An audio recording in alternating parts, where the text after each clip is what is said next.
Welcome back to another episode of the Post podcast. With me, as always, is my co-host Chris Ronan. How are we doing this week? Good, man. How's everything? Good. All right. Catching up on all the trades from the trade deadline. It's been a busy week. Yeah, I mean, a little hectic. We're behind the eight ball a little bit here, but I'm happy to go over it all with the nice listeners and talk about what people did and didn't do. Yeah, there was a lot of dids and very little didn't. That's what I meant to say, right? Yeah, that's perfect. I messed up. Yep. So want to get started on it right away because I feel like it's going to be a long episode if we don't. Let's go, boys. Lots of cover here. All right, so this is in no real order here, but we'll start off with the Philadelphia Flyers. They acquired Brennan Manel, Owen Tippett, a third-round pick in the 2023, first-round pick in 2024 or 2025, 2023 third-round pick, and 2023 fourth-round pick. And then they traded away forward Claude Giroux, forward Connor Bunnaman, forward German Rubitsov, defenseman Justin Brown, forward Derek Brassard, future considerations to Toronto, and a 2024 fifth-round pick. I think we're going to be seeing a lot of draft picks coming up in the future with this episode. Yep, clearly sellers at the deadline didn't have much to work with this season. I don't know what the hell happened. My classic Flyers pick bit me in the ass again. Claude Giroux's leaving town. That was kind of the biggest news on the trade deadline, I'd say, or one of the top three stories. He made his way to Florida. We're going to get to that later on. But looking at the Brennan Meno pickup, I thought this was interesting. So his trade actually occurred on Wednesday, March 23rd, which was after the NHL deadline of March 21st. But that's because the AHL trade/loan deadline is set for Monday the 28th when you guys are going to be listening at 3 p.m. So that's why his trade came in after the deadline, basically. We did have some other funky, little stories about the trade deadline and timing and all those kind of things. We're going to cover that later on. But what do you think for the future of the Flyers here? I don't know. It definitely looks like they're rebuilding, especially with all the draft picks and everything, too. I mean, when you're part of a rebuild, you're gonna get rid of a lot of players, and that's what they did. And I think Claude Giroux, who is well known as a big Flyers guy, kind of started off with him, and I think all the fans knew it after his his 1,000th game. Yeah, that was the big story. They wanted to make sure that he got to play his 1,000th game as a Philadelphia Flyer, and then he was all set to jet, and they figured that all out. So good to see. I think personally that it's kind of weird to start a rebuild with.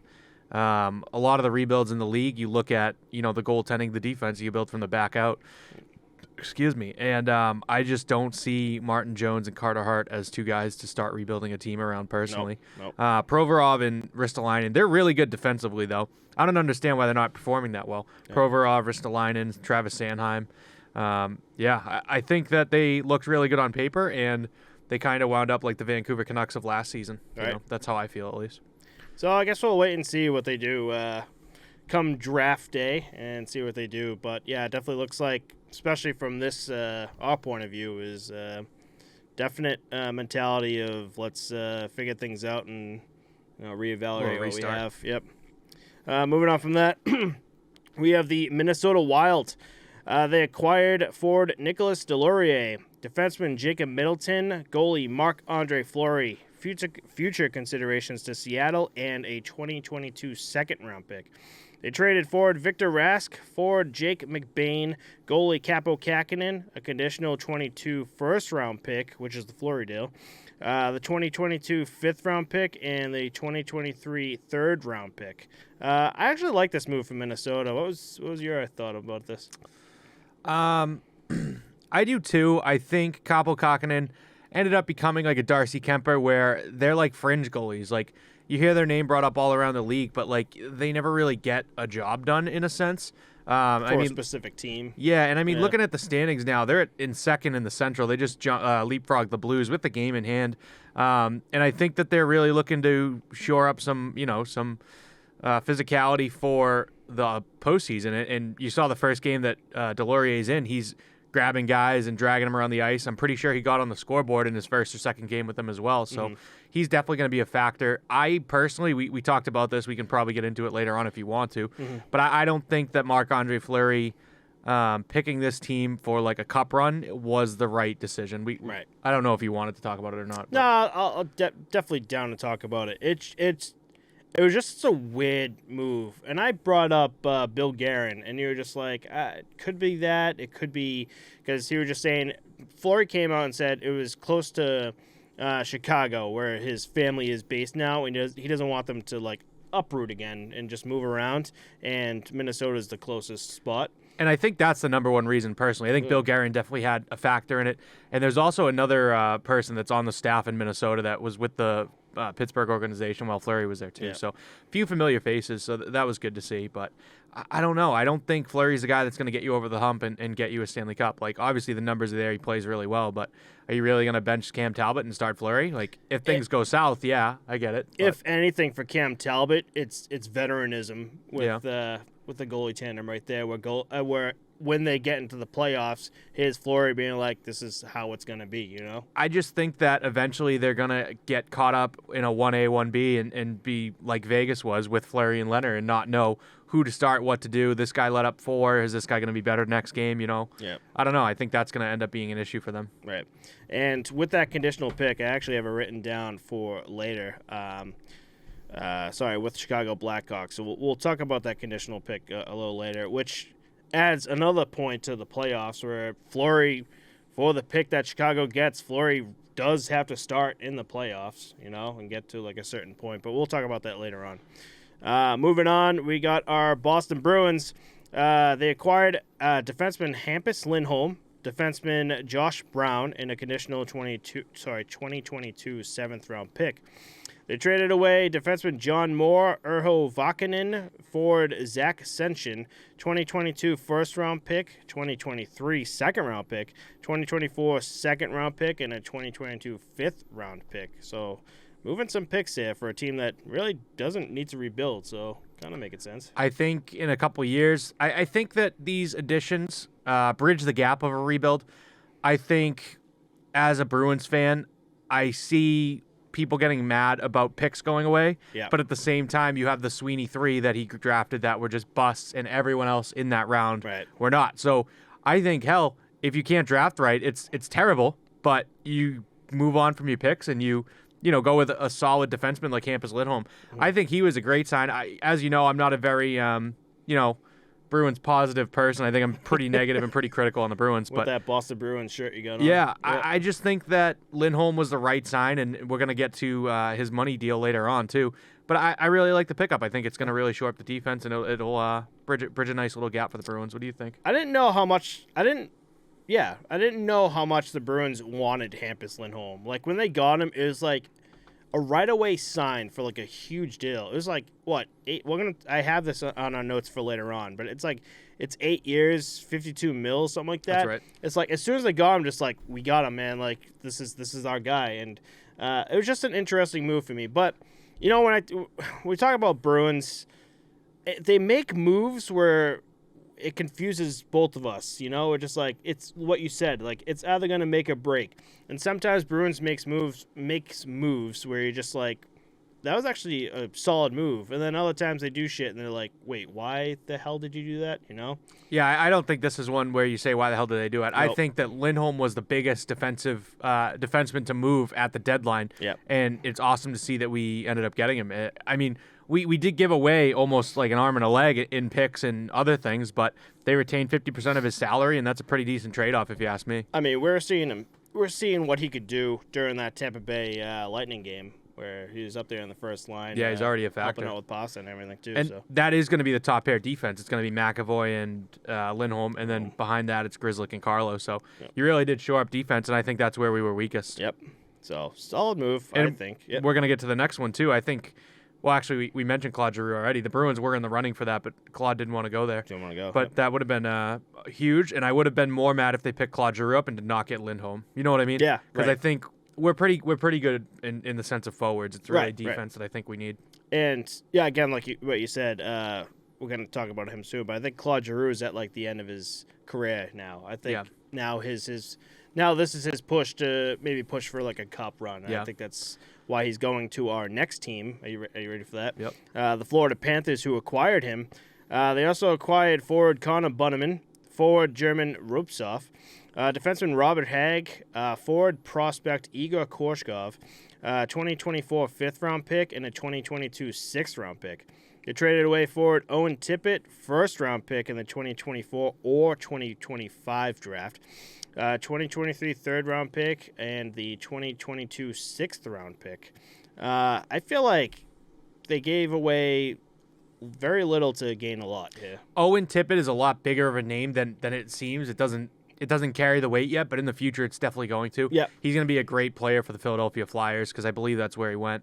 But these first round, these picks and everything going out, like that's fine. It's whatever. Mm-hmm. I feel like at the end of the day, it's going to end up looking like a Cold War between Florida Panthers, Tampa Bay Lightning, and Colorado Avalanche right now because these guys all just got beefier and bigger. They just brought in more nukes and it's stacking insane. up. Yeah. You know?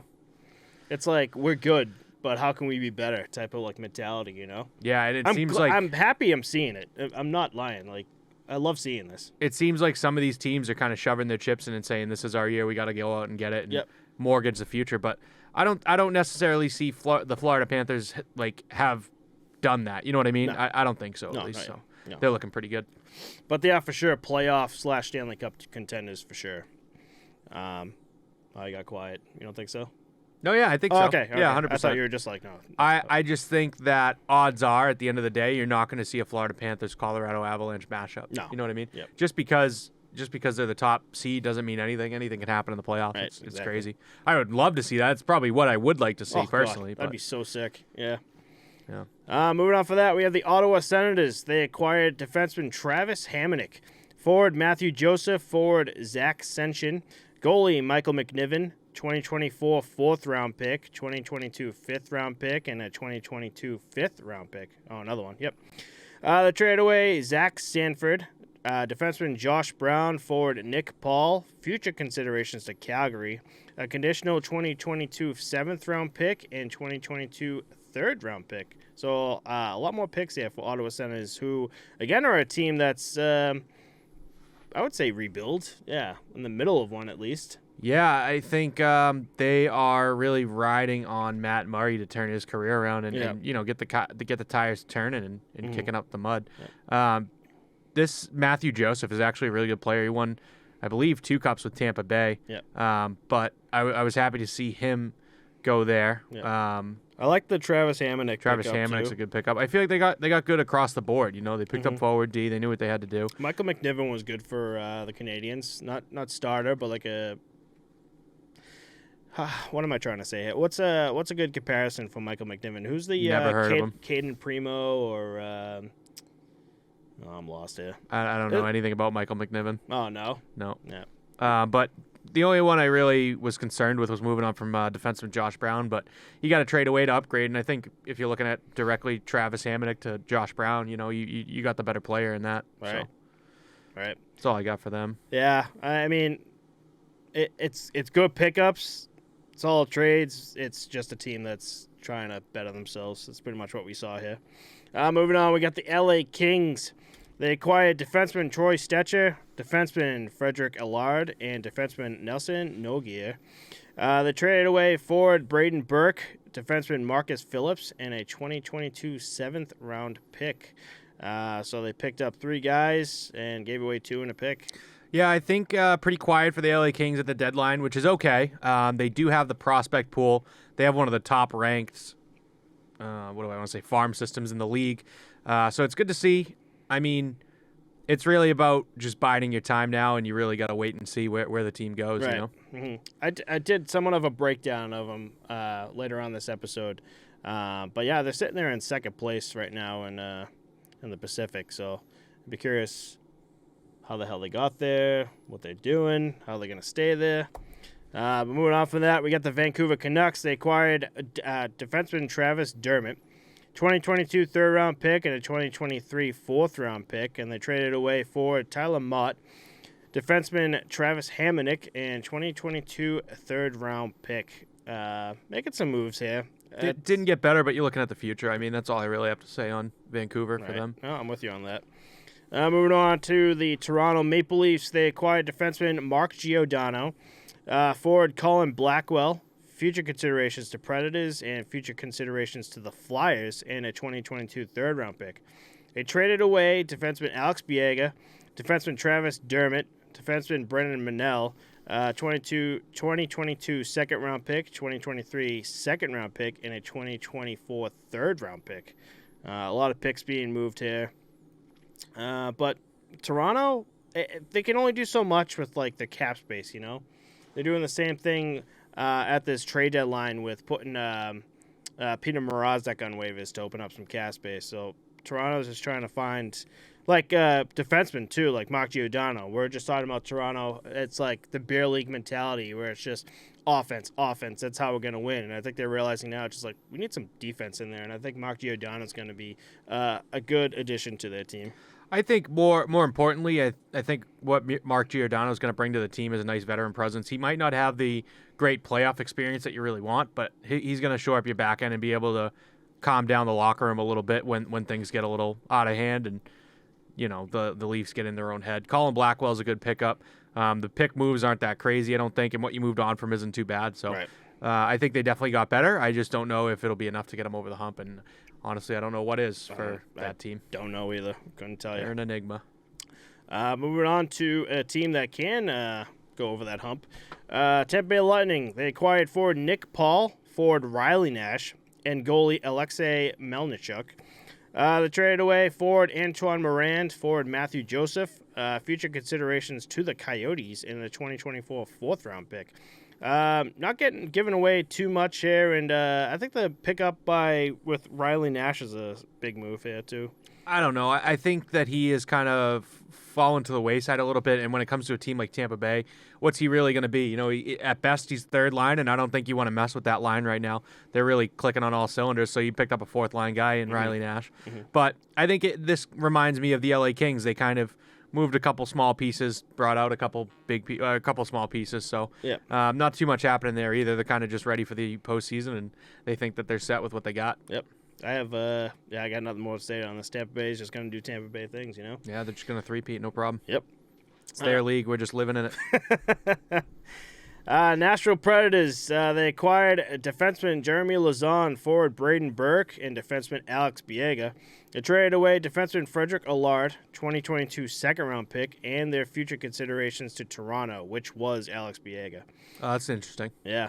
Nothing really to say about that. Just Nashville trying to make some moves here. Unless you have anything for that. Yeah, I don't really understand. You're on the fringe of a playoff spot, and you got the Edmonton Oilers they're in the Golden Knights, you know, biting at your heels. Same with the Dallas Stars. I kind of expected a little more from them if they wanted to make a push. Mm-hmm. But like this doesn't, you know, this is LA Kings Tampa Bay territory. I don't think they really did anything, and it's kind of weird. They didn't really decide, like, do we want to get better or do we want to focus on the future? Yeah. They're kind of just maintaining being in, like, they're content being the third seed or the wild card. So I thought that was kind of weird, kind of interesting. Yeah, I don't know what their plan is, but I mean, they have, like, the goaltending and everything, so yeah, start there, I guess.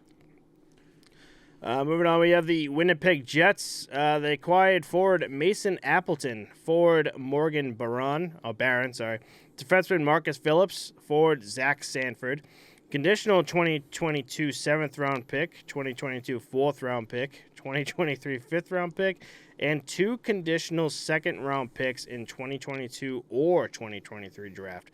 They traded away defenseman Nelson Nogier, forward Andrew Kopp, forward Brian Little, defenseman Nathan Boyot, the rights to forward Nathan Smith, 2022 5th-round pick, 2023 6th-round pick, and 2023 4th-round pick. Jets making a lot of moves here, I should say. Yeah, I just feel like the GM picked up the phone and just said yes to everything that people called for and just hung up immediately and just did it. Just did it just to do something. I'll trade you. Yes, I'll take it. They're just panic mode. They're just taking anything that they can get. I mean, where the hell did this Jets team go? Right. They're currently 6th seed in the Central Division. Just weird. Like, these guys were a decent contender, and I think the trauma of just getting bounced in the playoffs when, you know, you're looking like one of the better teams in the league and being able to run table. Right. It's just weird. And then these moves are so odd to me. Like, Nothing really stands out in what they brought in other than picks. That makes me Right. look to the future. But then I see the picks that they moved on from too. So it's kind of weird. It's almost like it's a break even. It's just kind of you've traded names for other names. Like Andrew Kopp's a tough one to move on from Brian Little. But other than that, I mean, Mason Appleton might do all right for you. And I was just saying, Mason Appleton coming back to the Jets. I don't really know what that's going to look like for them. That's just weird to me. And to see them do that many moves and that many things, it's just odd. I don't know where they got by doing all of those moves. You know? I don't know. It's a lot of draft picks too that they acquired, but also they got rid of some as well. Yeah, Most it of looks them, like almost upgrades, right? You got a fourth Yeah. round, fifth round, and 2 conditional seconds, and they moved on from a fifth, a sixth, and a fourth. sixth, yep. So I don't know. We'll see. Maybe if those conditions break out, that's really where the money is, I think. Yep. I don't know. You're right though. They had their run in the playoffs with Hellebuck. Remember, it was just an absolute brick wall. And It was like 4 or 5 seasons of it too. Yeah, I don't know, but moving on, we have the Dallas Stars. Sorry, they acquired goalie Scott Wedgwood and forward Vladislav Nemesnikov. They traded away conditional 2023 fourth round pick and 2024 fourth round pick. Picking up a goalie and a forward for 2 conditional picks there in the fourth round. Not bad. Yeah, pretty cool to see. I didn't know that Wedgewall and Sagan were like boys. And Buddies. they played Yeah. back in the day, so that was cool to see them reunited. A little camaraderie in the room and really shore up the goaltending department that I thought they were going to look really good. And then Ben Bishop's done, Hudobin's in the minors. It's like, what the hell? That fell apart quick, right? Who do they have? It's Jake Ottinger and who's the other one now? Braden Holtby. Brayton Holtby, yeah. Wow, and now Wedgwood, too. Yeah. That's nuts, man. So, I don't know. But it's good to see Wedgwood playing well. I think he may have gotten a shutout on one of his first games back for the Stars. I'm not 100% on maybe. that, but I'll check that out. But he did play really well regardless of shutout or not. Yep. So, He's another goalie like Capo Kakin they were talking about. He's a good goalie, but like it just gets bounced around. yeah, he's a suitcase, kind of a journeyman. Kind of reminds me of like Yaroslav Halak towards like the middle of his career, late end of his career. So Dallas looking to bite at the heels of the Predators and maintain and get in the playoffs. We'll see. They're 1 point ahead of the Golden Knights to get in right now. Oh. So hopefully Wedgwood will get some work done for them. Will they move up?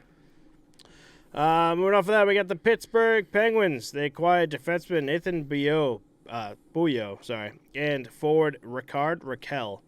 They traded away forward Zach Aston Reese, forward Dominic Simone, the rights to goalie Cal Klang, 2022 second round pick, and conditional 2022 seventh round pick. I don't know. Ricard Raquel seems like a solid move. He was from the Anaheim, Ducks, yep. right?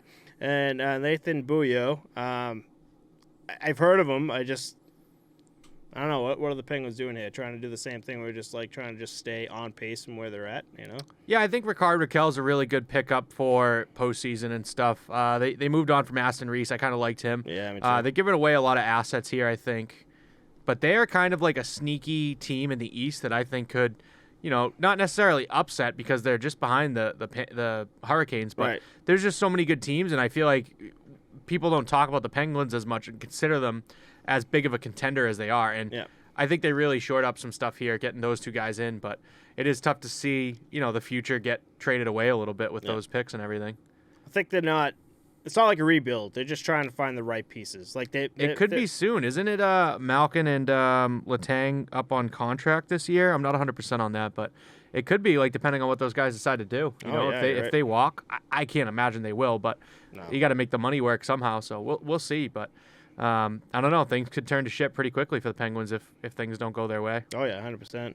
And you got that Tristan Jarry, Casey DeSmith debacle. No, I wouldn't say debacle, but I don't think that's as big of a thing as now as you're making it out to be. It definitely was last season, but it's been solidified. I think that's kind of in the past, Right.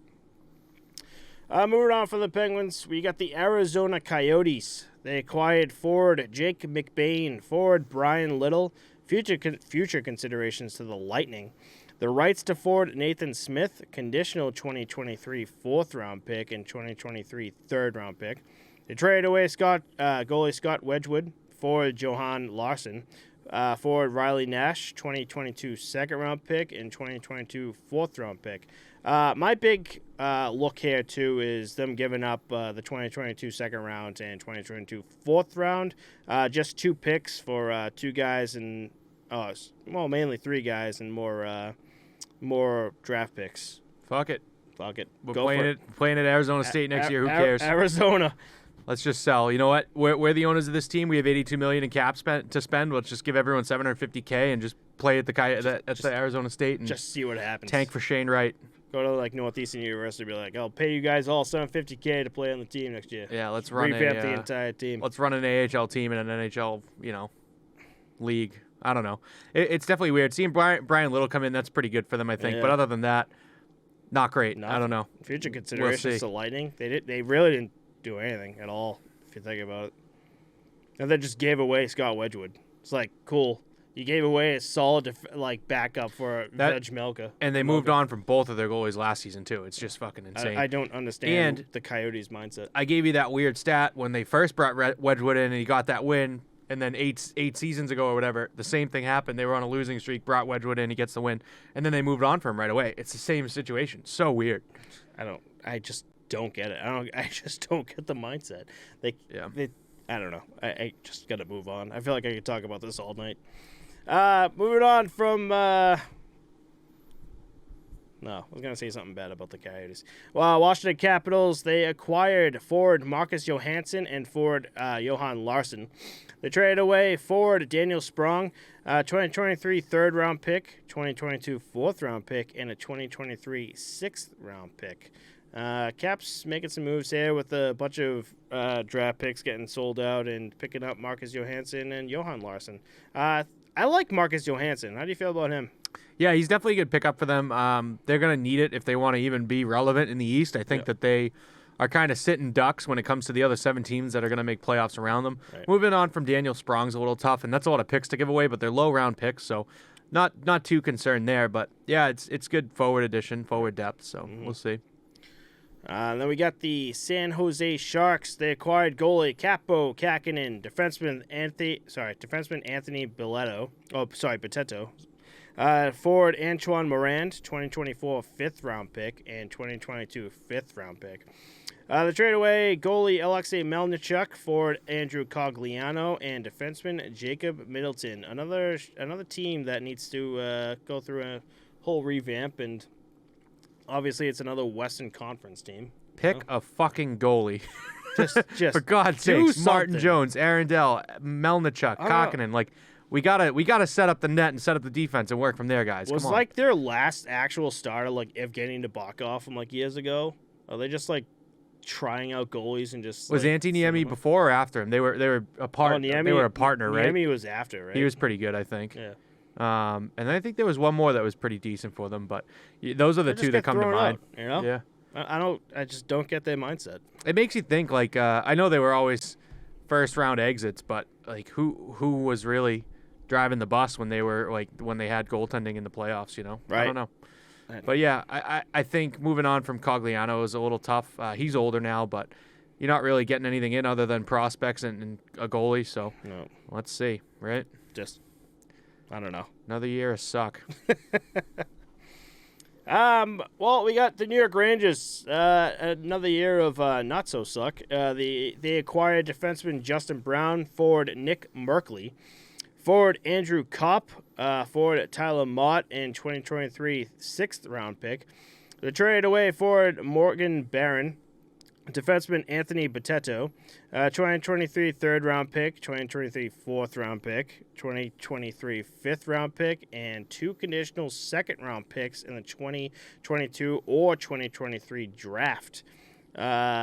Rangers picking up some big moves here, too. I like the Rangers. We talk about how they're kind of hiding around right now. We never really talk about them. Yeah, they're in the same boat as the Pittsburgh Penguins, I think. No one's really focused there when you have Tampa Bay and Florida just running the East and Carolina. Yep. Andrew Kopp, Tyler Mott, definitely great additions, and I think they're safe to move on from all these picks just because they have young guys that are in the roster working. Adam Fox, Keandre Miller, even Artemi Panarin to a certain point. And I think adding these 2 guys, it's really good for them, and they're looking pretty well set up for a playoff run as long as their goaltending can stay hot. But that's really what it all comes down to for that team, I think. And giving up the 2 conditional second-round picks is probably the worst thing that they had. There was 5th-round pick, 4th-round pick, which really isn't that bad, They still get their first 1, 2, 3 picks, Yeah, and I don't think that picks will really matter for this team for the time being. No. Like I said, they have too many young guys that are already working in their roster and doing well, so that's what it's all about, in my opinion. I'm with you on that one. Now we got to move on to the St. Louis Blues. This was quick. They acquired defenseman Nick Leddy and defenseman Luke Witkowski. Then they traded away defenseman Jake Wallman, forward Oscar Sundqvist, and a 2023 second-round pick. Where are the Blues right now in the standings? Do you have that up? They're third, but they're pretty safe for the most part. I mean, they're 1 point ahead of the Predators. Doesn't really matter. Well, actually, you do kind of want to avoid a wild card spot to avoid playing the Avalanche, but 3-4-3 in their last 10 is not great. The Nick Leddy pickup is huge for them. That's going to be awesome on defense. Mm-hmm. Tough to see them move on from Sundqvist, but I think they're looking all right. I think that they're not really going to be anything. They kind of need Binnington to step up and get back to where he was. Right. Because Willie Husso seems to have taken over that starting job now. But right. Outside of that, yeah, I mean, pretty quiet solid for the Blues. Yeah, they're fine. They're just... I think they have the team. It's just the guys that aren't... I don't know what's the word I'm trying to say here. The guys that aren't producing are the guys they're waiting for to produce at the right time. Yeah, and I think it's a matter of... it's going to be, we're going to get into it later on. It's similar to the Boston Bruins situation. You have your guys that are doing the work and the guys that aren't. There's not a lot of depth on this team when it comes to scoring. I mean, Ryan O'Reilly, I can't believe Tarasenko's on the third line, but that Jordan Kyrie's really good. Like, I think they're looking all right, but they're nothing special compared to what they're going to see in the playoffs, I think. Right. I can hit the next one for you. Yeah, sure. Colorado Avalanche picked up forward Arturi Lehkonen, and they traded away defenseman Justin Barron and a 2024 second-round pick. I like this move from Colorado. I'd give away that second-round pick in a heartbeat for Arturi Lehkonen. I think he's been a solid player in the league. What team was he on, Nashville? Arturi Lehkonen, that was Nashville, right? Yeah. I'm not 100% on that. That was just a fucking shot in the dark. But keep talking. Yeah, I don't know much about him. 2024 second-round pick, that's fine to move on from. Like, Colorado's pretty much set. They honestly could probably have not made any moves at the deadline, and I wouldn't have complained. Like, they're pretty much set right now. You know what I mean? Mm-hmm. So I got Hockey DB up right now. Oh, he's Montreal Canadiens. Sorry. The Canadiens, yeah. Jesus. All right. Well, anyways, Colorado's going to be a big contender in the West, so that's all we got there. New Jersey Devils have acquired goaltender Andrew Hammond, and they traded away forward Nate Schnarr. I don't know what to talk about. Edmonton Oilers. No, I'm just kidding. Yeah, I don't know. I mean, it was cool to see Andrew Hammond have his resurgence. It's just odd to see them, like, buy low, sell high. Anything. Yeah, buy low, sell high on him, get him back in the league, show that he can play a little bit, and give him to the New Jersey Devils, who have, like, historically been terrible with their goaltending for some reason. After Brodeur left, like, they went with Corey Schneider and just ate shit. A couple other guys like Wedgwood and Blackwell actually played really well, right? You mean Blackwood? Yeah. Blackwood, yeah, that's who it is. But Woodwell, whatever. Yeah, I think. Those names mixed up. Yeah, I think that it's just weird in New Jersey right now. So we'll see. Jack Hughes is the future, though. So. Oh, 100%. Edmonton Oilers have acquired defenseman Brett Kulak and forward Derek Brassard. They traded away defenseman William Lagesson, a conditional 2022 second-round pick, a 2023 fourth-round pick, and a 2024 seventh-round pick.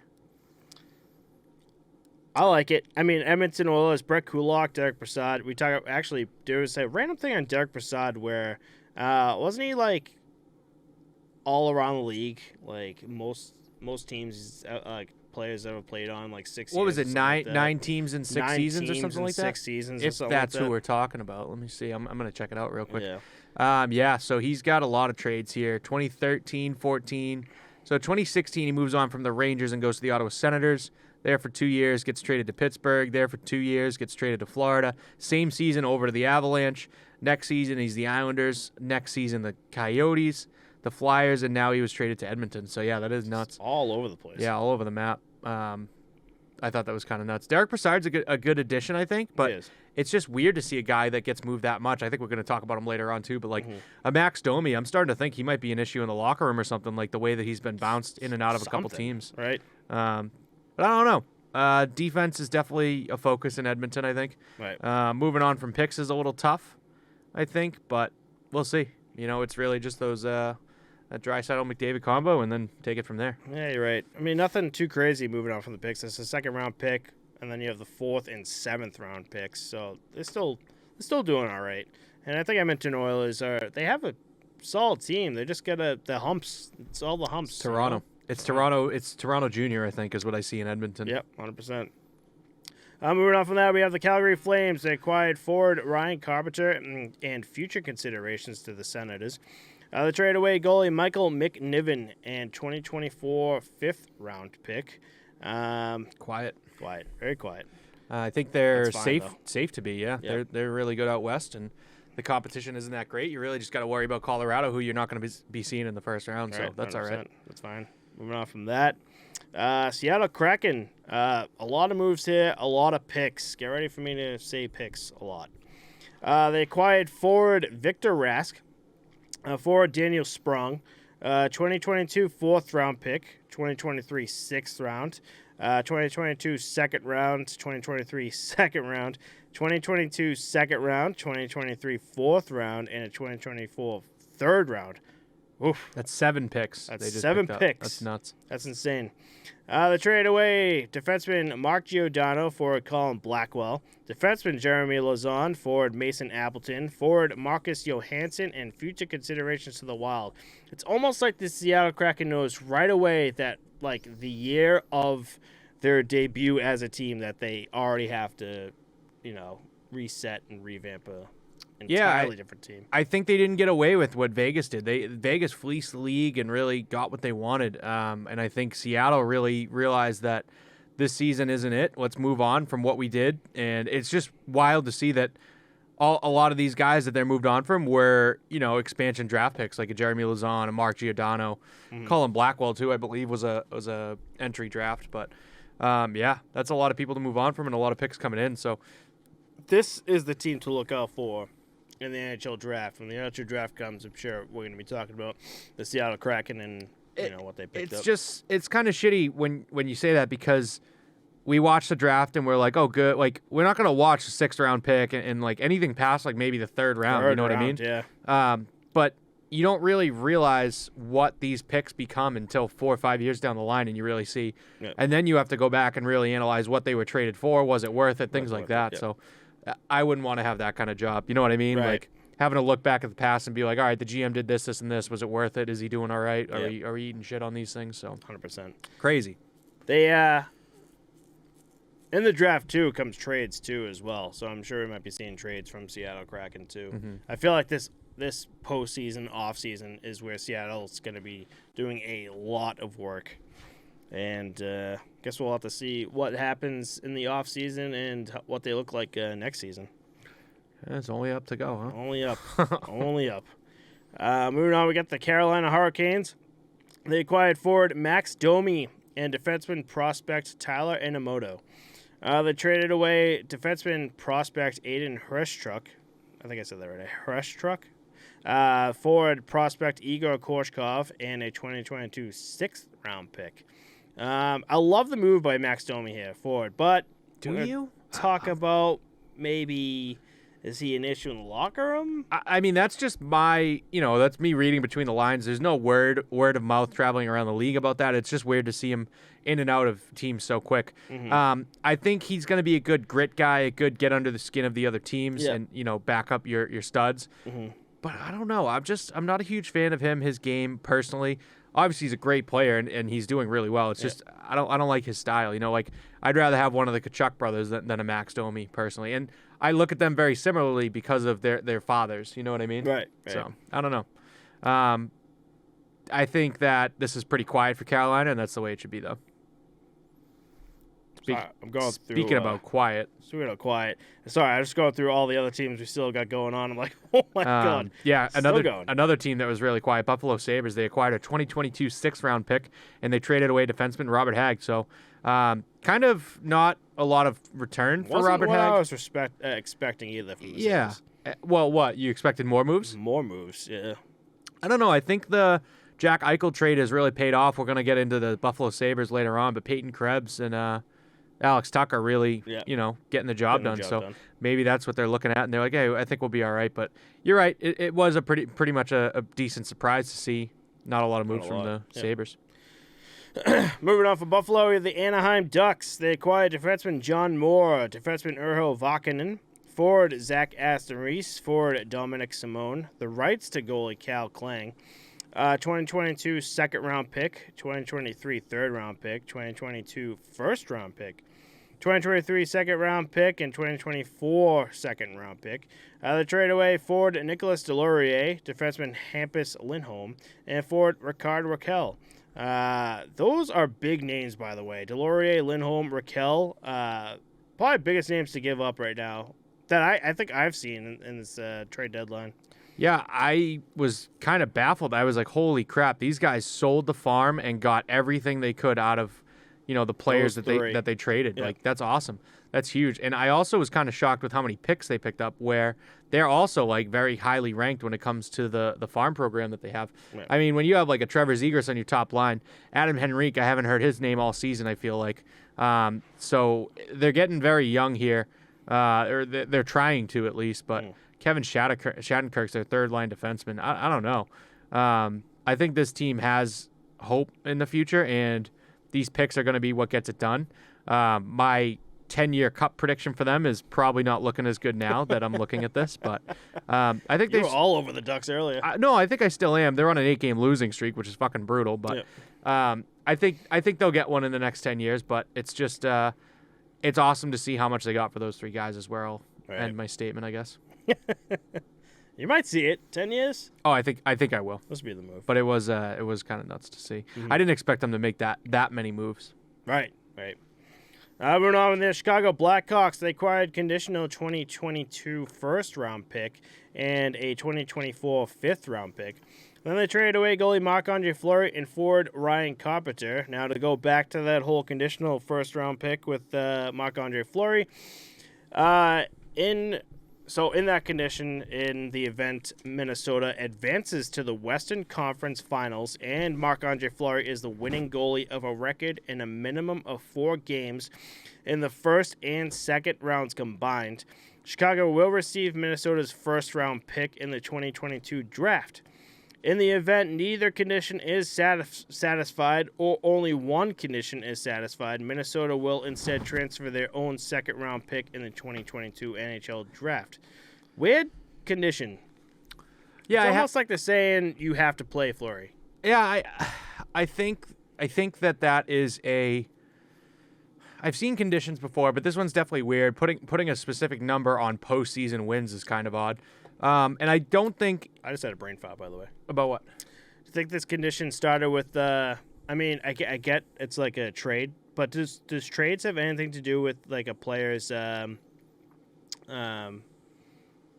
what's Fleury's agent? Remember the whole stab in the back in Las Vegas? Well, yeah, the agent sets up the deal, so he could have been a part of... Hey, listen, he's playing in the playoffs, Yeah, but at the end of the day, that's not up to him. Like, if Minnesota has Cam Talbot playing hot, like, they're not going to give a fuck about moving from a first to a second-round pick, They're not going to jeopardize that in order to trade up to a first-round pick. But, yeah, I mean, that could be part of it. I think the main thing is just that they're making it difficult on Minnesota. Like, here's Marc-Andre Fleury, but, like, what are you going to do? You know what I mean? Mm-hmm. And now you're really going to look at... I think that's why you're really going to run into the Vegas situation like you did with Leonard and Fleury, but we'll see. We'll see what happens. Moving off of that, we have the Detroit Red Wings. They acquired defenseman Jake Wallman, forward Oscar Sundqvist, 2023 second-round pick, 2024 fourth-round pick, and 2022 seventh-round pick. They traded away defenseman Troy Stetcher, defenseman Nick Leddy, defenseman Luka Witkowski, and forward Vladislav Nemetsnikov. I think this team got worse. Got worse. Oscar Sundqvist coming in is good. I mean, you're looking at the future when you're looking at these picks. But moving on from Nick Leddy and Nemestikov is both very tough, I think. Yeah. A lot of defense out the door as well. It's gone. They're doing good. Maybe, what's his name? Could do all the work for him. It seems like he can, man. Yeah. Like, Moritz Seider has been unreal. It seems like anyone that lines up and tries to hit him just gets sat on their ass. That guy is unreal. Just a wall. Yeah. It's unreal. Moving on from Detroit, we have the Columbus Blue Jackets. They acquired defenseman prospect Aiden Hrishchuk. That's the second time I think I screwed that up. They traded away forward Max Domi and prospect Tyler Inamoto. Columbus making some moves here. Nothing flashy, nothing really important going on in Columbus, so let's move the team out of Columbus. Right. Yeah, pretty much. Moving on from Columbus, we have the Montreal Canadiens. They acquired defenseman Justin Barron, forward Nate Schnarr, defenseman William Lagesson, conditional 2022 second-round pick, 2024 seventh-round pick, and 2024 second-round pick. They traded away forward Artturi Lehkonen, goalie Andrew Hammond, and defenseman Brett Kulak. Definitely trying to pick up some draft picks here, and seems like a lot of young names. I don't know a lot about these guys. So. I don't know either. I mean, you sold high on Andrew Hammond, so that's a plus. Yeah. I don't know. Artturi Lehkonen. That's a tough one to move on from, too. That's a tough move on. But Montreal Canadiens at this point are looking toward the future, so I guess young is the way they want to go, you know? Yeah, they're definitely in to full solidify themselves. Full rebuild mode. Full rebuild. And for our last and final trade. So before I do this, fun fact. With 33 trades, this was the busiest trade deadline in NHL history, and it's taken us 45 minutes to just get up to the Vegas Golden Knights. Yeah, Isn't that insane? And we've covered a few of them beforehand, too. Like, we left a few out that we covered last week's episode. Right. The only team, also, fun fact, that did not make a move at all was the New York Islanders, which was interesting to me because they just destroyed my Stanley Cup prediction at the beginning of the season and decided, yeah, that's fine. We'll just suck. And the funniest part about this all is Vegas technically didn't even make a move at all. Yeah, now they didn't, right? Now they didn't. So here we go. Evgeny, this was the original move. Evgeny Dadonov, a conditional second-round pick, and a 2023 or 2024 second-round pick to Anaheim Ducks for defenseman John Moore and the contract of Ryan Kessler's. I love that. The ghost of Ryan Kessel's hip was canceled due to Dadonov's no trade clause. That was interesting. With Vegas not completing a trade, both Vegas and Islanders was the only team in the NHL that did not make a move in the trade deadline. Yeah, this all had something to do with Ottawa not submitting the paperwork properly for Evgeny Dadonov. At least that's like, it's going to end up being like a he said situation with Dadonov and the league and NHLPA, all this stuff, blah, blah, blah. You know what I mean? Yeah. But yeah, I thought that was nuts. It was crazy to see it just get rejected and just not happen. I don't know. I got nothing else for that. That's nothing. Crazy. Absolutely nothing.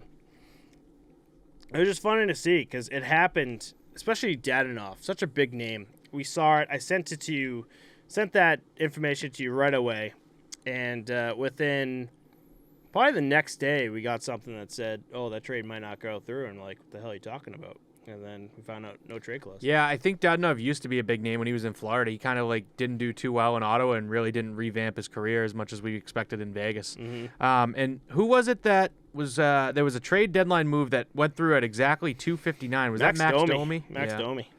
So 2:59 p.m. right up against the deadline, they end up getting that trade done. I thought that was nuts. Yeah, I wonder how many times that's happened though before.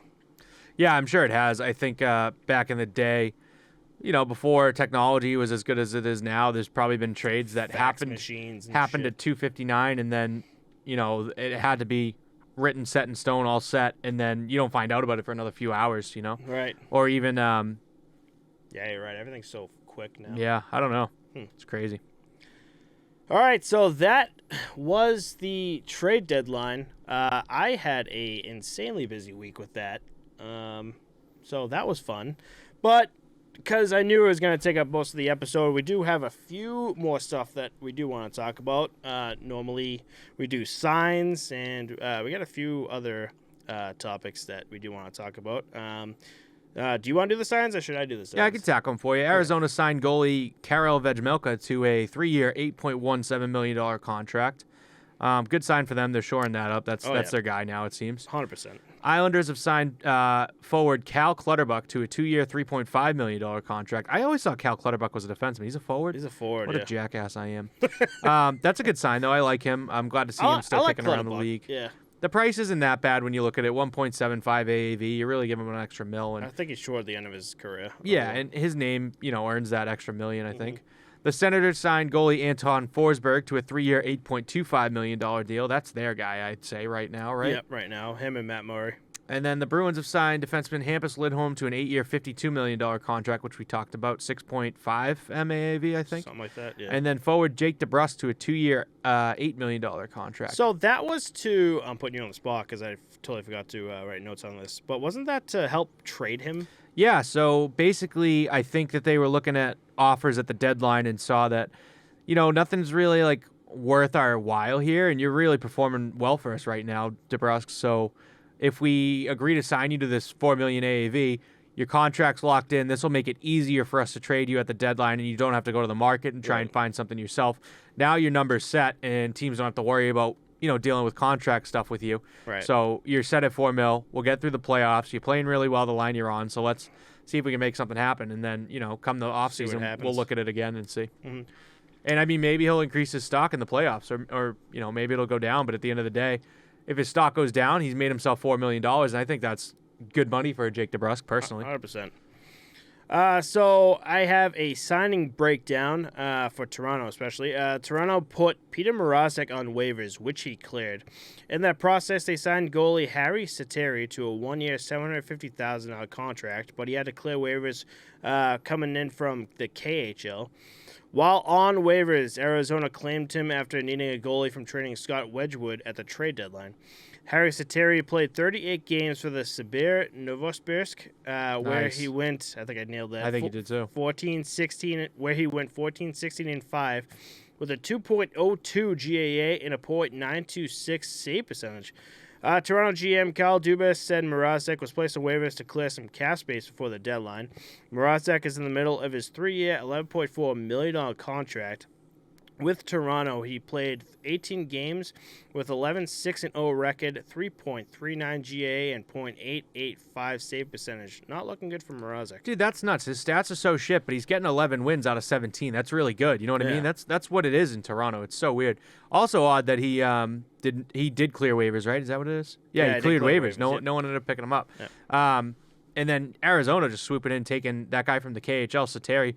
It's kind of nuts. You'd think he's like, hell yeah, I'm going over to Toronto. I'm going to play for them and get out of the KHL. And now he hears that he's going to Arizona. He's probably yelling at the private jet, turn the plane around, let's go back. I want to stay in the KHL. I'm all set. No thanks. He's going to pull the old I'm retired card on them. That goes back to what we were just talking about with Arizona, where they're just getting rid of goalies. And Scott Wedgwood, a solid backup. I don't know. I have not seen Harry Sateri play. But with the stats that he has, maybe a unknown solid backup for Vejmelka. But at the same time, remember this season, Vejmelka's stats don't look good either. But he's also been incredible for the Arizona Coyotes. For how shit they are, I think he's been a solid goaltender for him. Yeah, and I think it shows mental resolve. Like he's there. He can handle, getting lit up, not having good defensive players in front of him, and really getting used to seeing 40 to 60 shots a night. So it's like beer league all over again. Yeah, I think the NHL shots. I think that's great. Just weird to see them swoop in and claim that guy off waivers personally. Right. So I'm gonna move on from that. So with all these signings, we have a possible rule change with the cap. Next week, NHL general managers will meet in Florida and discuss altering the long-term injured reserve loophole. That's perfect. They're going exactly to where the problem is. They're going to Florida so they can deal with Florida Panthers and Tampa Bay just abusing the system. Listen, stop it. It's used by teams to build legal but non-salary cap compliant rosters for the Stanley Cup playoffs. Right now, teams are allowed to gain cap relief from the players on the injured reserve for the end of the regular season before the salary cap disappears for the playoffs. It allows teams to exceed the cap by several millions of dollars during the playoffs because the salary cap is not in effect. For recent examples, 2021 Nikita Kucherov, who helped clear up $9.5 million in cap space for Tampa when they won the Cup, and 2015 Patrick Kane, who helped clear up $10.5 million in cap space when the Chicago Blackhawks won the Cup. I didn't even know about this loophole, but I guess when you're working with the NHL, you're gonna have these numbers guys that will be like, well, it doesn't really say you can't do this, so let's do it. You know, 100%. Mm-hmm. So it's just funny that it's gotten so out of hand that GMs now have to go to Florida and be like, all right, we got to stop this. Yeah, 100%. Especially the whole Tampa Bay situation, too. You know what's funny? It's taken this long to almost Stanley Cup playoffs time to find for the GMs to be like, oh, shit, that's right. Tampa Bay last year. What they like 16 mil over like the cap? Well, yeah, it's been an issue. It's been discussed, but I think that it doesn't need to be addressed until it gets to that time. You know what I mean? Like, we don't need to deal with this right now. Let's deal with it as it becomes more pertinent and important. Mm-hmm. But I'm trying to look up right now the issue that came up for Vegas, because that's part of this too.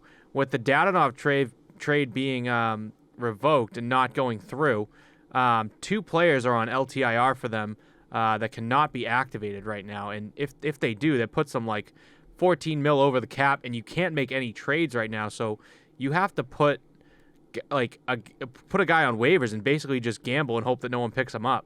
I'm just trying to pull that up right now. We can move on to the next subject, and I'll get some more info for us. Okay, so I don't know. The next subject I have is very. You know what? I'll do it. It's for a boy, so I'll do it. So I'm sorry. It's Max Pacioretty and Alec Martinez. I don't have their contract info, but I'm pretty sure somewhere between like 14 and 18 mil that they would be over the cap if they are reactivated off LTIR. And those are just 2 guys that you are gonna need and want in the playoffs if they come back from their injuries. Right. So, they are just handcuffed right now because they gambled on that Dadonov trade. Maybe they didn't know, but maybe they did, and they tried to risk it. Yeah. But that's crazy. Want anything more to that? No, yeah. Okay, that's it. All right, moving on from that. Must be fun to be like a numbers guy for the NHL. I'll be like, we can get away with this for a little bit. This is how we're gonna win the cup. This is how I'm gonna get a pay raise. Yeah, big scam. Moving on, we got Big Ben in Edmonton. 5-year-old Ben Stelter has been battling stage 4 brain cancer, and on Thursday, March 24th, he took to the ice with his idol Connor McDavid for the national anthem. Rogers Place gave Ben a standing ovation, and the game between the Oilers and Sharks was dedicated to him. The Oilers won 5-2, and Ben was in the walkway ready to give the boys high fives and getting ready to do the post-game interview with Zach Hyman. Ben was asked during the interview who his favorite players were, and without hesitation said McDavid and Draisaitl, completely dusting Zach Hyman right next to him. His boys, McDavid had 2 assists that game, and Draisaitl had 2 goals. With those 2 assists, McDavid jumped to 3rd in the league with 60 assists so far this season, and Draisaitl moved up to 2nd in the league in goals, with him scoring his 44th goal of the season. So, applause to you, Ben Stelter. It was just awesome to see. It was very heartwarming. Yeah, good luck, man. Keep fighting. That's crazy. But it was really cool to see him hanging out with the guys, and that's hilarious. I didn't see the interview where they asked him who his favorite player was, but just dummied Hyman. Yeah, so he's sitting there with Hyman, and there's still fans like the left of where they're going at, so there's still fans like cheering him on, like saying Ben and stuff, which is cool. And Zach Hyman just hanging out there, and the interviewer's just like, who's your favorite player? Thinking he's going to say Zach Hyman, and just right away, just like McDavid and Draisaitl. Savage. So, like, I think one of the interviews was just like, Zach Hyman's next to you, right? And Zach Hyman's just like, no, that's fine. Like, I get it. He's probably used to it, dude, honestly. You know what I mean? Like, there's a line of people waiting to get an autograph from McDavid and Draisaitl. They're like, who are you? Yeah. But, Hyman's actually playing really well. Did you see the highlight of him? It might have been the same game, but he was one-man penalty kill, man, like, in the offensive zone, just maintaining the puck. Walking through like 4 different defenders and just carrying the puck back out of the zone, passing it off like the opposing team skates. It almost looked like Pavel Datsyuk out there. It was nuts.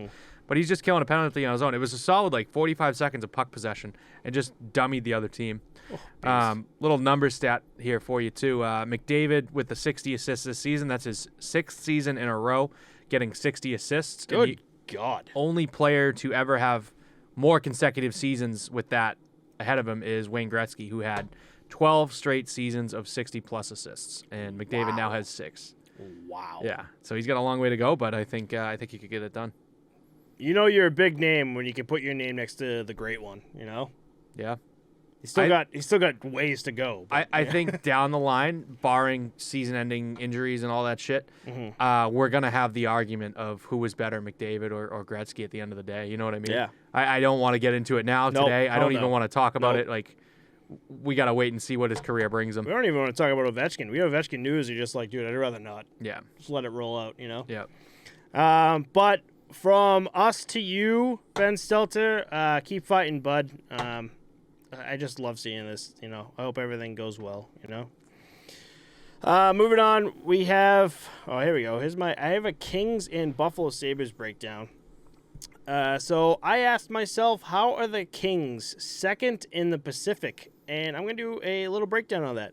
The LA Kings are 13th in the league and second in the Pacific behind the Calgary Flames.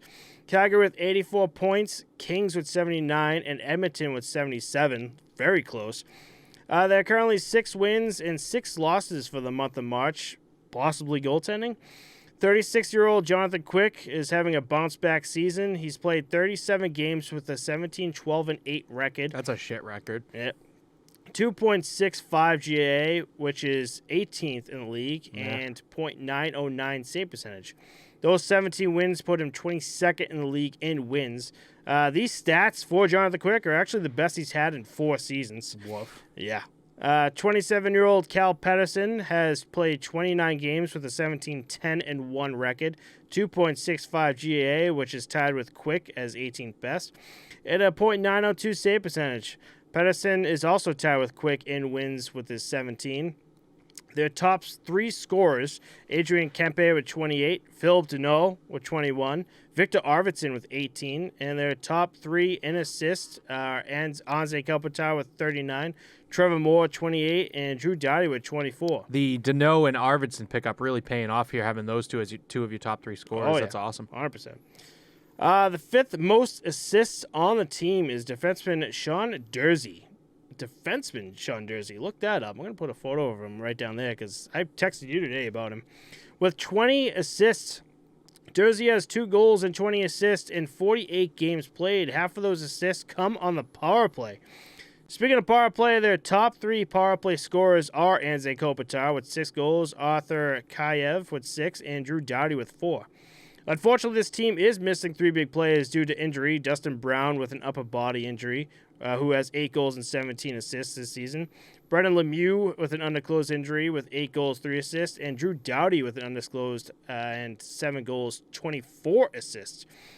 Vegas is in 4th with 74 points, pretty close. Canucks 5th, Ducks 6th, Sharks 7th, and Kraken 8th.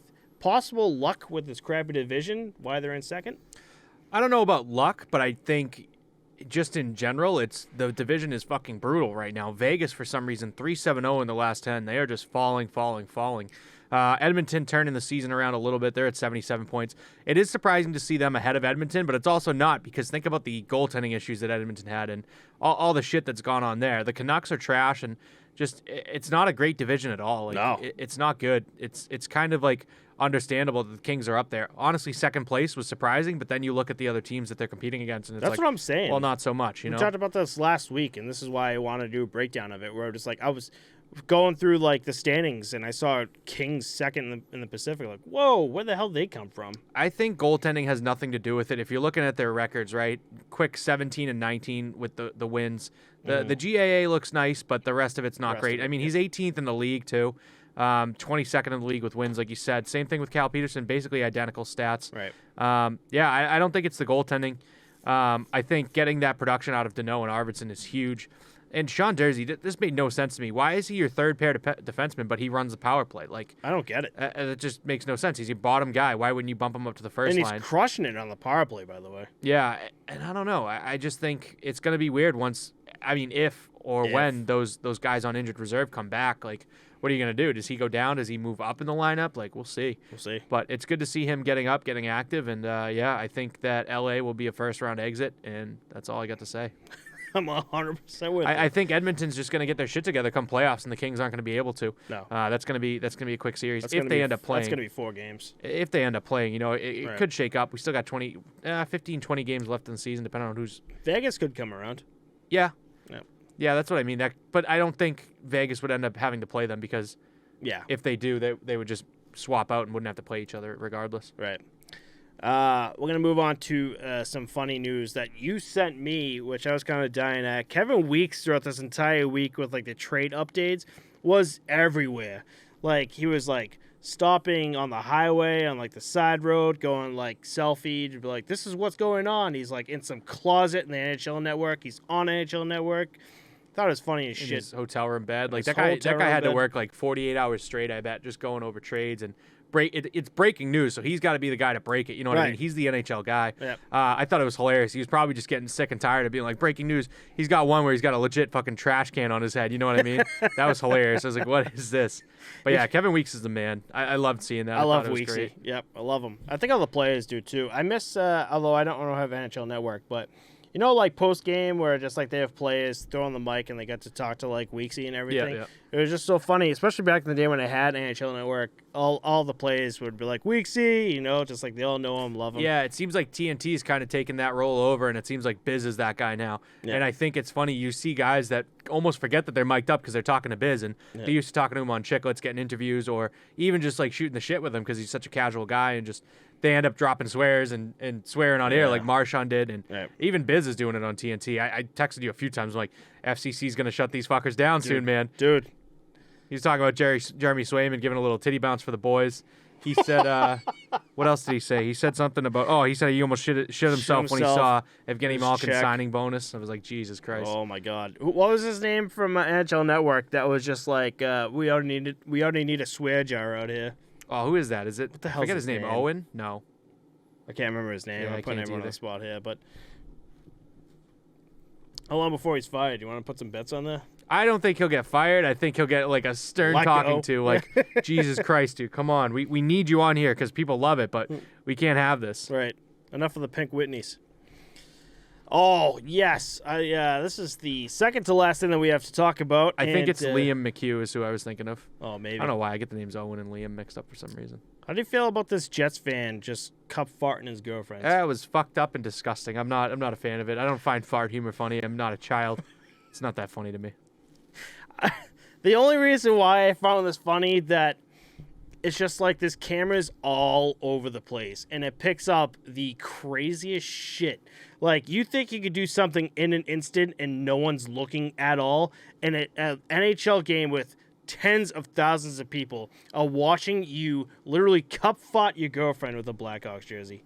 I think that the guy realized he was on camera and did it, but it's a bold strategy, Cotton, and I mean, let's see how it plays out for him. But I don't agree. I think it's shallow and pedantic, and I'd prefer to move on and not talk about farts anymore, personally. All right, I'm with you. All right, moving on. We have our last topic of the night for you guys, and it is a Buffalo Sabres out of nowhere kind of breakdown. So post their 6-game losing streak from February 17th to February 27th, for the month of March, the Sabres have gone 7-3, beating teams like Toronto 5-1 and 5-2, Calgary 1-0, Penguins 4-3, and Minnesota 5-4. You got to wonder where the Sabres team that's 6th in the Atlantic and 26th overall in the league is coming from. They're not missing key or a lot of players due to IR, instead getting help from multiple players. Tage Thompson with 5 goals and 1 assist in that slew. Jeff Skinner with 4 goals and 1 assist. Kyle Okposo, 2 goals, 2 assists. Peyton Krebs, 2 goals. Vinny Hinostroza with 2 goals and 1 assist. And Rasmus Dahlin with 3 assists. Wins like this is what can happen when a full team contributes. Chris and I were just talking about Pasternak and that hat trick he had against Tampa, saying that they only have specific scorers on that team that contribute. So Buffalo Sabres getting it done. It started with literally Friday night and us leaving, finishing up last episode, that I sent Chris a Markstrom screw-up in overtime that he completely finned on a puck and the Buffalo Sabres scored in the empty net. And the fact that game was 1-0 against the Buffalo Sabres and they just kept going was blowing my mind throughout the week. So I was like, I need to know why. And I can actually compare it to what we're talking about with the Bruins here, where we had the Buffalo Sabres, just like a bunch of guys contributing and getting those wins against a number one team. And now now we have the Boston Bruins, where there's 3 or 4 guys that are meant to score, that if they're in a rut or injured, what the fuck does the team do? So I think that is the playoff Bruins personally, and I think the regular season Bruins do have the scoring depth and everything. I just think that top line carries the team throughout the season and motivates. And then come playoffs, if those guys stop clicking, like the entire team shuts down. Like for some reason, it's that perfection line that they call it, which they've actually broken up now. But when they stop producing in the playoffs, the entire team just dies, and that's their out. You know what I mean? Right. That's how they've been bounced for the past 3-4 years or whatever. So I don't know, man. I think Buffalo, it's wild to me. 3-game win streak, 7-3-0 in their last 10. You ready for this though? Yeah. We talked about the Bruins beating Tampa the other night, and that actually jumped them. So that's they call that a 4-point game. Have you heard about that before? Because if you win, when you're playing against someone in your division, if you win, you gain 2 points and they don't move. And if you lose, they gain 2 points and you don't, right? Oh, interesting. So it's a 4-point swing in the sense like you've taken 2 points from them to be able to get, and you've added 2 to yourself. You know what I mean? So in doing that, the Bruins actually leapfrogged Tampa Bay, and that initially had put them into second and third place, but Toronto is now the second place team in the East with 85 points, tied with the Bruins. Head-to-head matchup, I bet it's what it is. But so it's Florida, Toronto, Boston, Tampa now. Tampa is now the wild card slot. Isn't that insane? That's nuts. Right? So, and then on top of that, well, Tampa's also 4-6-0 on a 3-game losing streak. Right. But outside of that, for Buffalo right now, right, this is how strong the East is. The top 4 teams, the lowest points is 84. The next closest team is the Red Wings with 59. The Sabres are 30 points behind the wild card spot. Oh my God. They need 30 points in order to even catch Tampa Bay. So there is no hope for Buffalo, but it's great to see them at least getting it going, and to see them go 7-3-0, 3-game win streak with a goal differential of -52 on the season right now. It's wild. But I mean, I guess they found their guy in Dustin Tokarski too, right? Right, Dustin Tokarski, Craig Anderson coming in big too. Yeah, big turnaround year for him. Big turnaround. Which initially we were like, why the fuck? Yeah, I mean, we were roasting them for it, I think I was giving him shit, but I was just like, why are you signing this 40-year-old goalie, you know? Yeah. Who... This 40-year-old virgin. This fucking dude. What team did he sign for? Oh, the Capitals. Capitals. And then he just got let go, and the Buffalo Sabres picked him up, and then we're just like, all right, now they're just going for anything. But here's Craig Anderson and Dustin Tokarski just... once they getting the job done, but actually getting the job done for the Buffalo Sabres, you know? It's kind Statistically, they don't look good, though. It's also kind of funny to me how last episode I mentioned how none of the teams in the Atlantic Division are gaining any headway because they're all somewhere around 7-3-0. Right. And now, looking at the records, right, the Panthers and Bruins are 8-1-1, and you see the Maple Leafs 5-4-1 and Tampa 4-6-0, and that has just completely flipped around the standings. Everything. Yep. So that was exactly what it is. It's how long can you actually maintain a 7-3-0 average, last 10. So that's had an effect. Kind of crazy. If to go back to what you're saying about Tampa and their losing streak here, I think if any time's a good time to be in a rut is right now, right before playoffs, so that when you're ready to go into the playoffs, you know? That is the worst time. Right before playoffs is the best time to be in a rut? Are you kidding? Well, get it out of the way and then be ready for the playoffs. So you're going to go into playoffs playing like shit. That's the worst time to be in a rut. You want to be the hot team going into playoffs. It's Tampa Bay. Yeah, that doesn't have to do with your statement at all. That's just changing the subject. That's just me thinking out loud. Statistically speaking, me thinking out loud. That is the absolute worst time to be in a rut. You want to go into playoffs saying, oh shit, we were the 1 seed and now we're the 4? Like, that's terrible. Statistically speaking, Shoney's is our home. No, it's metaphorically speaking, just like your fucking analysis. But with that said, unless you got anything more to dust me on, no, I'm just speaking out loud and here. No, yeah, verbal diarrhea, great call. Yep. The PLL, the only thing I really had was Paul Rabel signed a 4-year media contract with ESPN, so they'll be on ESPN Plus too. A lot of the analysts are happy about that. Pretty cool to see. I don't think I really had too much else. I know that he announced his retirement, so he won't be playing in the league. I actually listened to a podcast this week called Overtime with Paul Carcaterra, I think is how you say his last name. And this is season 5 for that show, and it's a lacrosse-centered podcast. he had Paul Rabel on, and the guy is just so driven, so educated, and such a competitor that he was talking about having to play in his own league and like the kind of mentality that it brings, things you don't even think about. Like his own teammates might not agree with him, might not like him now because he's also the owner of the league. You know what I mean? Right. And you don't really get a full gauge on your team. And someone is like, you own the league, and now someone like a coach is deciding how much playing time you're getting. So he decided that he was done with that. I mean, I'm going down a rabbit hole here, but we've gone long enough tonight, I think. I don't really have anything else that I would chuck out there. That tournament is potentially happening now with Stinky Socks and Boston's Best. So I should be playing in that April 8th to the 10th, which is fun. Explain why potentially? I don't think we talked about that. Yeah, there's right now there wasn't enough teams, so he's still accepting teams. So if anyone's in the Boston area and wants to sign up and play, looking at you, Matt, sign up as a free agent goalie, get out there. Yep, they're playing in Quincy and Warrior Ice Arena, right? Quincy and Andover, I think. Yeah, sorry. But yeah, they're still looking for teams. There's still time to sign up. They're going to be dropping the schedule early next week, I hope. But I'm looking forward to doing that, and I really hope it goes through because I've shifted a lot of things around to be able to play in it. I'm actually really, really shocked they're having a hard time finding teams. They had the Boston's Best, and they have the summer breakaway tournament, and both, man, it was just packed. It's so fun to do.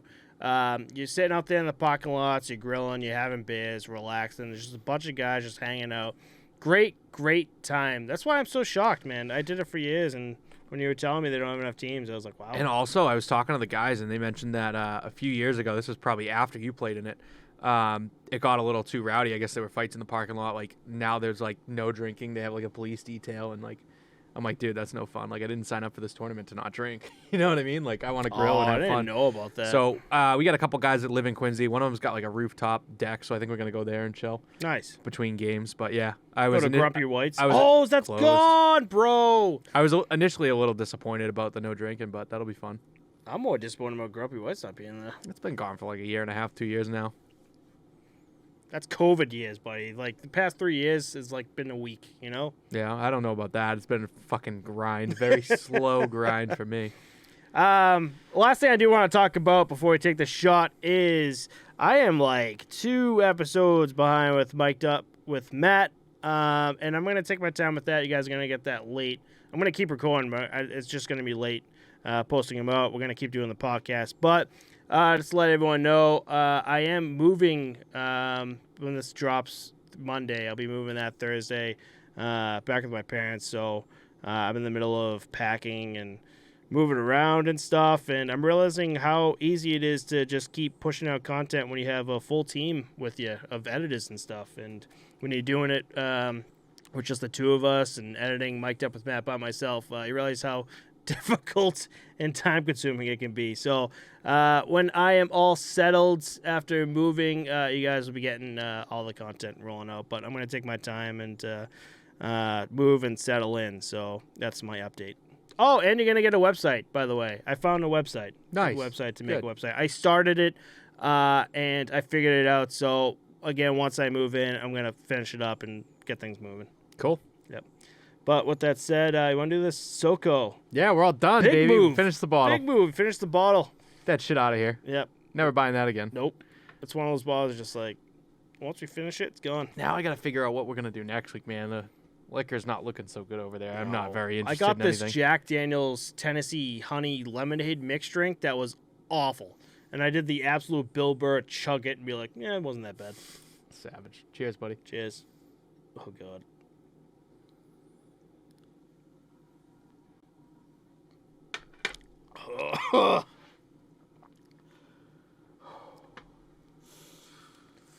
We're done, baby. Fuck that shit. No more.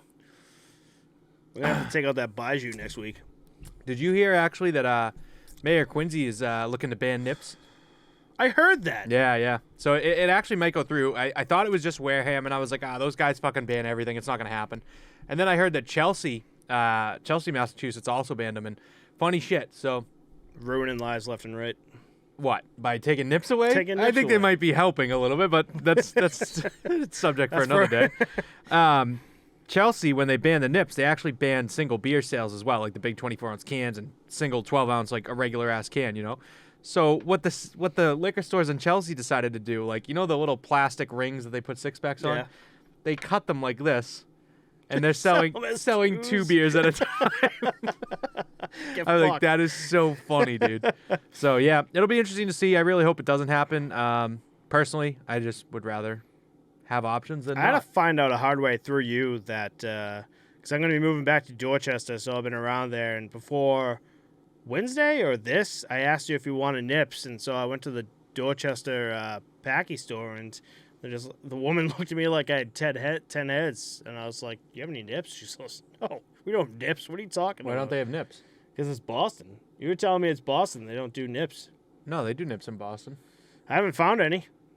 I have like 3 liquor stores. They all do nips. Yeah. Where? I went to the one on Galvin Boulevard, that one, and the one in Morrissey Boulevard. Yeah, they got nips in Boston, 100%. Okay, I gotta find them. Yeah.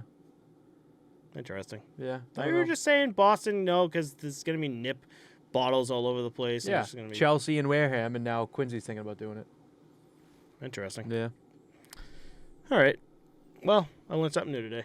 Yeah, how about that? How about that?